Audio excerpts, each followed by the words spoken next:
Hello world, I thought we'd start the year with a classic satanic flip-flop. In my mission to figure out what kind of content appeals best to YouTube's mysterious AI, and of course you, I am again bringing back the Week Web in its original format. Now, it's tempting to split news stories into shorter videos, which is what I've been doing the past couple months. However, oftentimes, especially with certain topics, there just isn't enough information in the public domain to create an interesting, juicy standalone video. So I figured aggregating shorter stories into one longer video is probably the best thing to do, but I of course reserve the right to completely change my mind and pull another flip-flop, which, let's be honest, is probably inevitable. Also, you guys seem to like the story time and explainer videos, so I plan to make more of those. This year I want to do deep dives into various hacker groups and dark web hosters, things no one has really done before on the YouTubes. Anyhow, here's the first Week Web of 2022. Some severe security vulnerabilities have been discovered in a remake of everyone's favourite anthropomorphic toy phone. I'm sure you've had countless hours of fun as a toddler with one of these, though the boomers among us may remember them as looking more like this. It's a toy phone. Well, kinda. These things never really did anything. The wire may deceptively look like some high quality braided cable, but no, it's just some blue shoelace. These chatter telephones have been around since 1961. There's some pretty strong nostalgia here, with hundreds of millions of adults having played with them as kids, and so the company behind them, Fisher-Price, decided to capitalize on that nostalgia and launched a remake, sticking a Bluetooth module inside of it so you can connect it to your actual phone and receive real phone calls through it. Sounds like a smart, easy cash grab, and their launch video is really well done. I almost get Matrixy vibes from it. The phone ringing at the end, interlaced with synthy sci-fi music, almost makes me feel like Neo is about to jump through the screen and grab the bloody thing. Fisher-Price launched this new Bluetooth chatter telephone in time for Christmas, hoping to make it a bit of a meme. And it worked, they completely sold out. However, a report by Pentest Partners reveals that this gadget, far from being a wholesome shot of nostalgia, is actually a creeper's wet dream in disguise. You see, it uses Bluetooth Classic with no secure pairing process. In other words, it'll happily connect to any device that requests to pair with it. So if, say for example, you had a neighbour using one of these things, you could take over the device by simply pairing with it because the device is constantly in pairing mode looking for a phone to connect to. To make matters worse, the chatter telephone will automatically answer phone calls when the handset is off the hook, so it's pretty easy to use as a bug. Just connect your phone to the device via Bluetooth, then call that phone with another phone, and there you are, instant covert two-way communication, allowing you to listen in to conversations.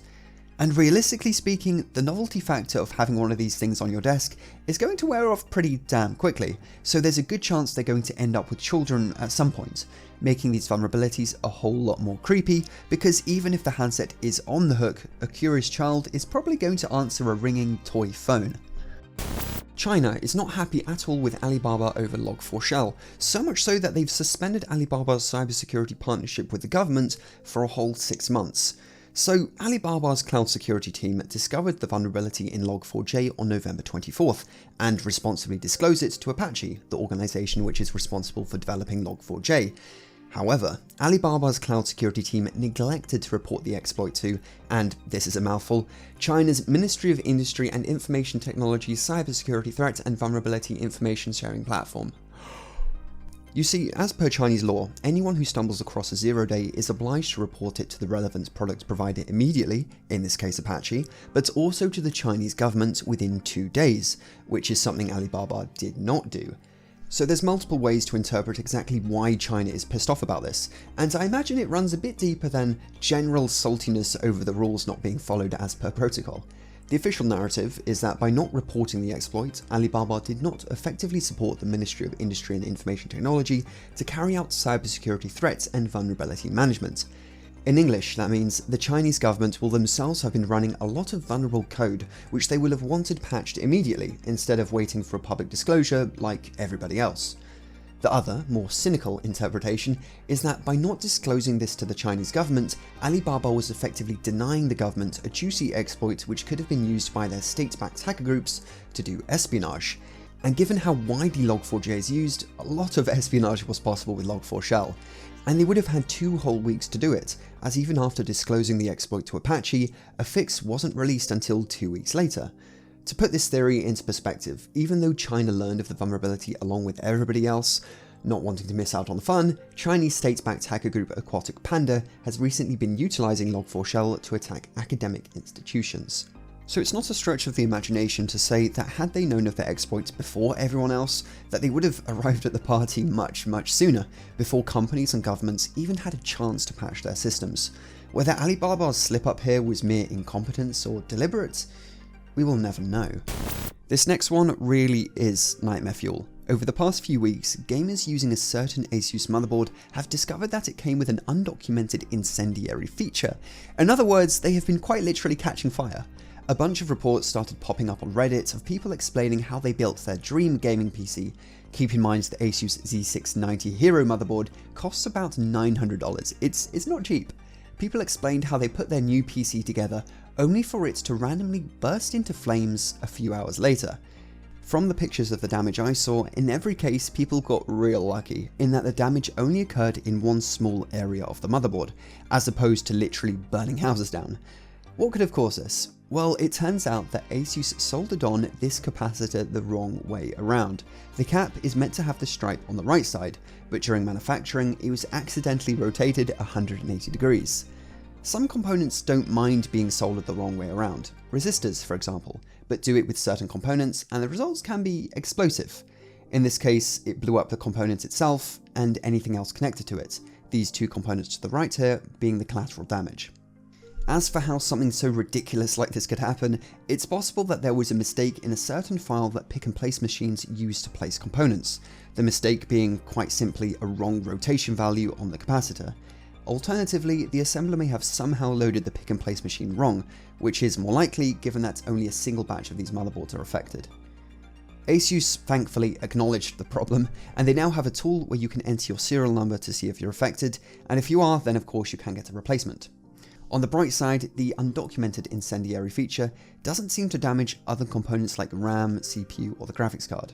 So this year I'm switching from Windows 10 to Linux Mint. I know, I should have done it years ago, but whatever, roast me in the comments. Anyway, I'm still keeping a Windows installation around for when I need to use anything Adobe related, but for everything else, Linux it is. Whilst installing drivers and things like that, I found myself copying commands from random obscure websites, and whilst I do have enough knowledge to figure out whether the command I'm copying is malicious, I came across an article which kind of throws that into doubt and explains how you could get hacked by simply copy and pasting vanilla looking commands into a terminal.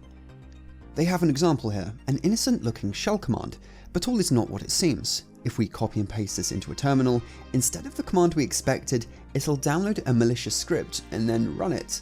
It even executes the command as soon as you paste it. I didn't press enter here, I just paste it and it runs.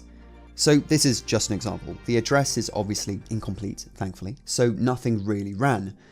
To do all of this, the website uses some fancy JavaScript to copy arbitrary text to your clipboard when it detects you're trying to copy something. It even appends a line break character, which is how they get that automatic execution after you paste it. It's pretty crafty and could definitely catch me out.